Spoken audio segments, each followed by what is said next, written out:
Let's talk about bond ratings now, and bond ratings are pretty simple. There are three companies that rate bonds: Standard & Poor's, Moody's, and Fitch, and they are somewhat regulated companies that rate bonds, and every company that wants to issue bonds in the public market gets them rated by one of or all three of these rating agencies. So as you can see here, they have slightly different symbols for what is high grade, medium grade, and low grade. Moody's high grade, the extremely high grade bonds that guarantees you're going to get your money back. The S&P calls them AAA. Moody's calls them AAA as well, but they use these lowercase a's. And then AA is just a step below that. Medium grade is single A, or S&P calls it BBB or B's. And there's BAA for Moody's. And so these are very high quality bonds. You're going to get your money back from these. Very unlikely you won't get your money back from these. And the higher the quality, the lower the interest rate. The lower the quality is little steps in interest rate increases. You go beyond that, you can get to low grade bonds and very low grade bonds, and you get the B's and the C's. And the very low bottom grade that is actually rated is called junk.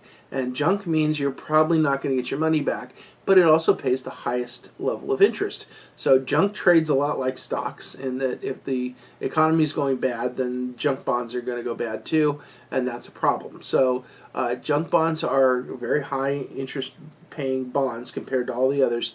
And you can also get non-rated bonds, and non-rated bonds can pay even higher because they don't even have a rating. And so once you get at least junk bond status, you've got some sort of footing for what your value actually is in the marketplace. So when you think of bond ratings, you think of AAA credit as the best, which is going to give you the lowest interest rate, which is what the company should aspire to, because it'll be the less amount of debt or less amount of interest payments on the debt.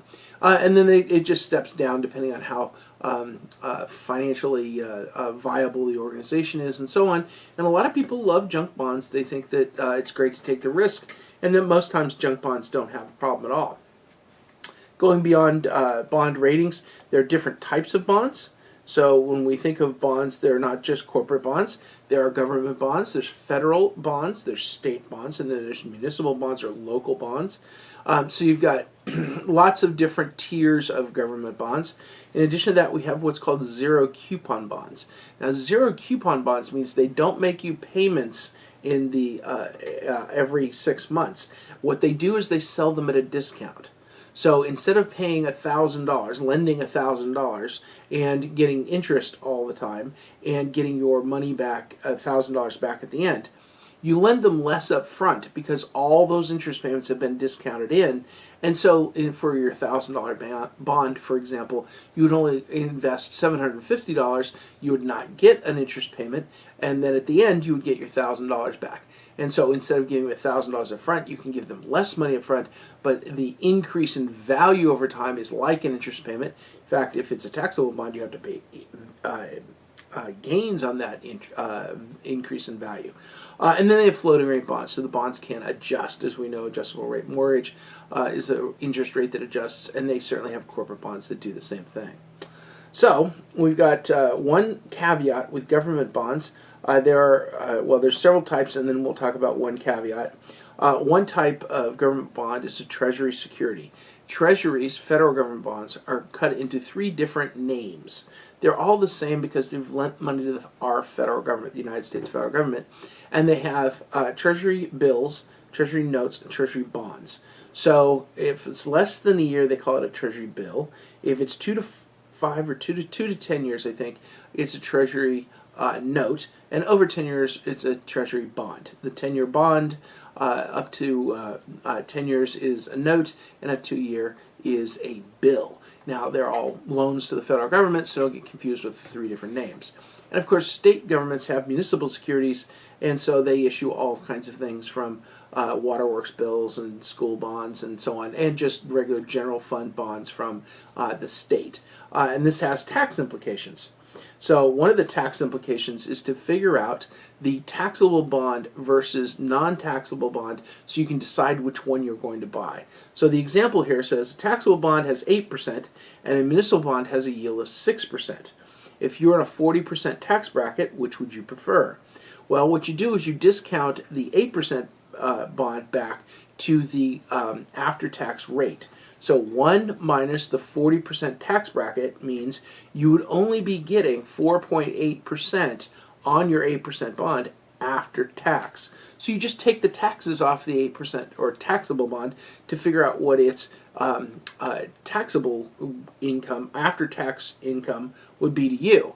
And so you could buy 6% with no taxes, or you could buy 8% and pay plenty of taxes and only end up with 4.8%. So clearly you'd be better off with the 6% bond in this case. And often you have to make sure you adjust your taxable versus your non-taxable bonds to figure out which way you would be better off. And it's really going to depend on your tax rate. If we take this problem and just say a 10% tax rate, so instead of 8% minus 0.4% or 60% of the value going to you, let's say 90% of the value went to you.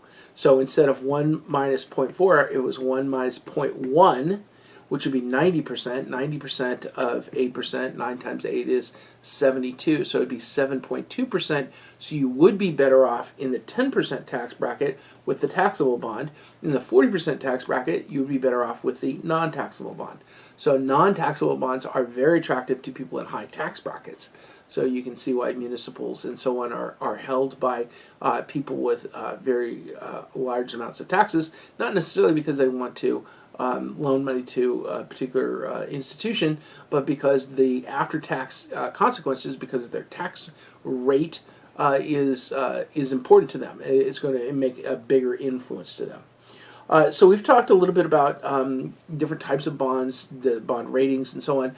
So the biggest part of bond ratings comes up. There's a few little caveats. We're going to do those first. The caveats and protective covenants and so on. And then we're going to move into inflation. So let's keep going.